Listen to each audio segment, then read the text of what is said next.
जो धरने की अध्यक्षता कर रहे हमारे सभी रोडवेज के नेतागण, मेरे साथ आए तमाम साथी, सभी कर्मचारी भाई, हमारे युवा साथी, हमारी बहनें, सरपंच भी हैं कमलजीत जी, उनका भी धन्यवाद है। और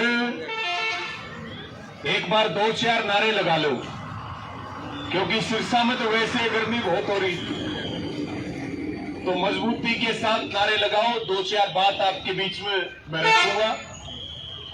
किसान मजदूर कर्मचारी एकता जिंदाबाद, जिंदाबाद जिंदाबाद, किसान मजदूर कर्मचारी एकता जिंदाबाद, जिंदाबाद जिंदाबाद, हमारा संघर्ष जिंदाबाद, जिंदाबाद जिंदाबाद, हमारा संघर्ष जिंदाबाद, जिंदाबाद जिंदाबाद, साझा संघर्ष जिंदाबाद, जिंदाबाद जिंदाबाद, हमारी एकता जिंदाबाद, जिंदाबाद जिंदाबाद। जय जवान, जय किसान, जय जवान, जय किसान।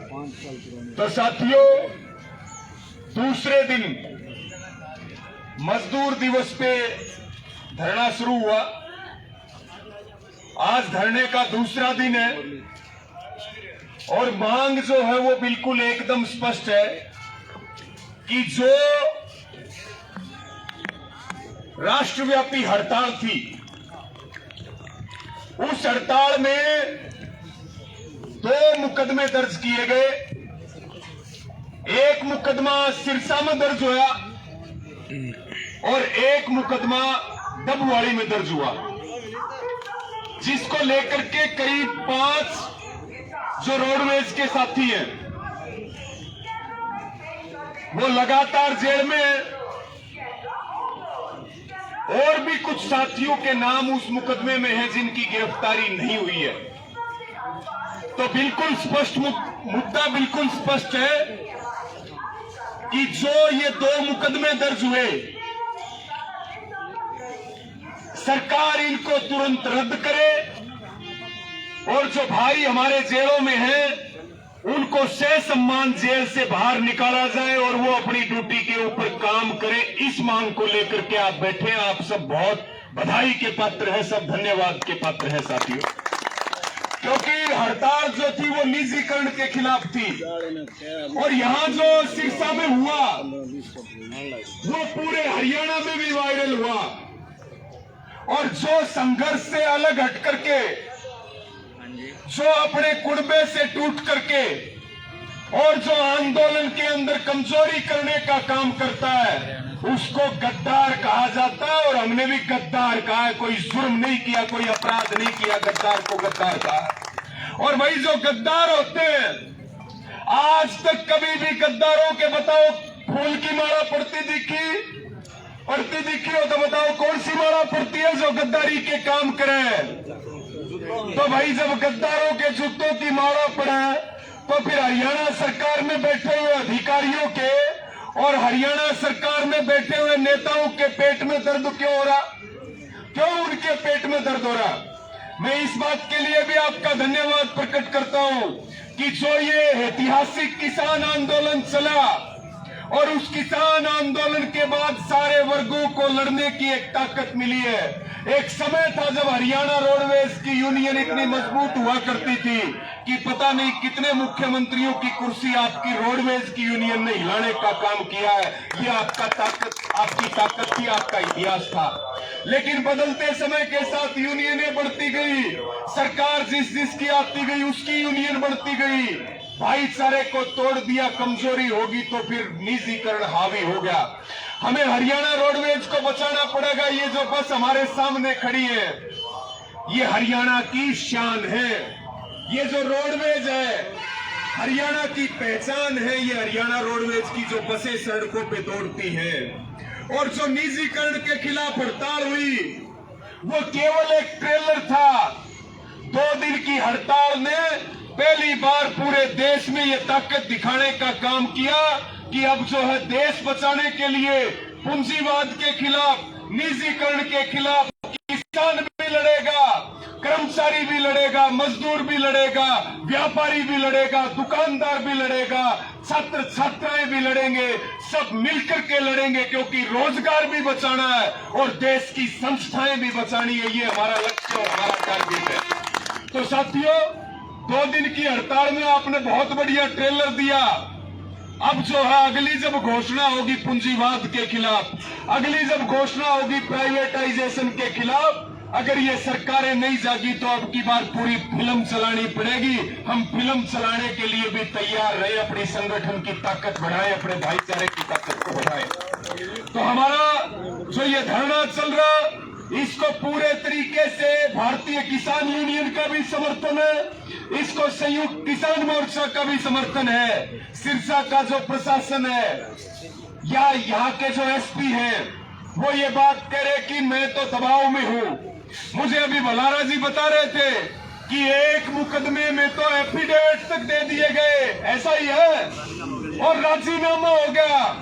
उसके बावजूद भी ये लोग ना तो कोर्ट को मानते हैं, ये लोग ना कानून को मानते हैं। आरएसएस, बीजेपी और जेजेपी वाले ये तो देश बेचने में लग रहे। और आज देश में संविधान का राज नहीं है, आज देश में आरएसएस का राज चल रहा। बहुत सारे युवा साथी भी बैठे। मेरी आपको यही अपील है कि भाई अगर रोजगार बचाना है और देश बचाना है तो इस आरएसएस को 1000 फुट का खड्डा खोद के दफन करना पड़ेगा, तब हम बचेंगे, नहीं बचेंगे नहीं।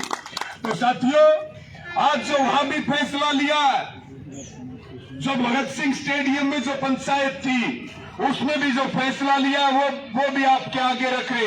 फैसला लिया 11 इन मुकदमों को लेकर के 11 मई तक का अल्टीमेटम जो है सिरसा के प्रशासन को और हरियाणा सरकार को दिया गया, या तो 11 तक मुकदमे वापिस हो, हमारे सभी साथी रिहा हो, नहीं तो फिर 12 तारीख को हजारों की संख्या में यहाँ का जो एसपी ऑफिस है उसका घेराव करेंगे और पक्का मोर्चा लगा करके वहां बैठने का काम करेंगे।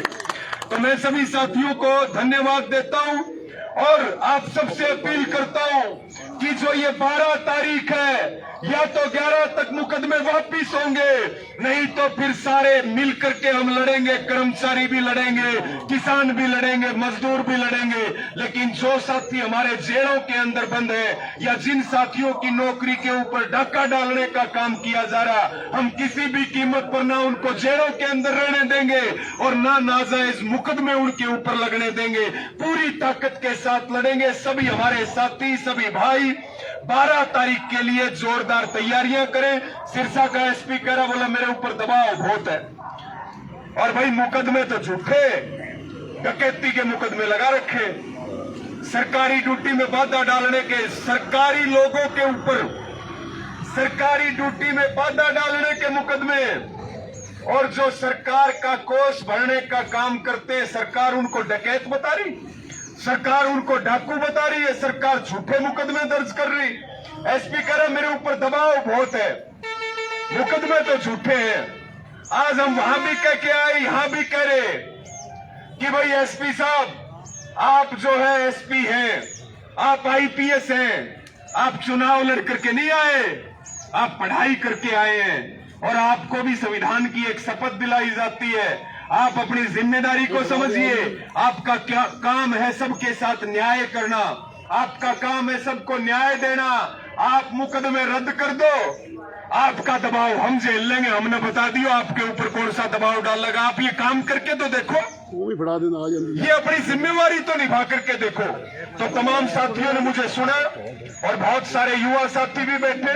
सबसे मेरी यही अपील और प्रार्थना है कि भाई अपना काम भी करते रहो और अपने काम के साथ साथ अपने आंदोलन को मजबूत करो।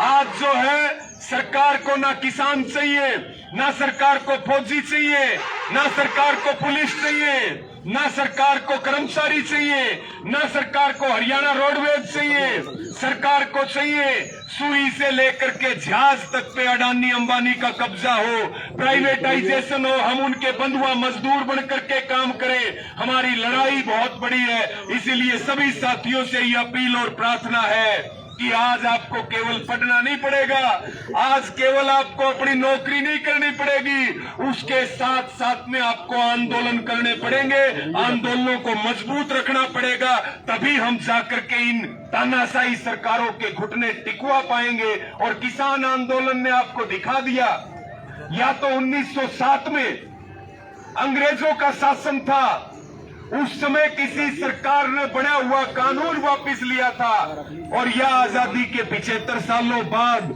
जो किसानों का ऐतिहासिक आंदोलन चला, उसके कारण प्रधानमंत्री को घुटने टेक करके 3 कानून वापस करने पड़े।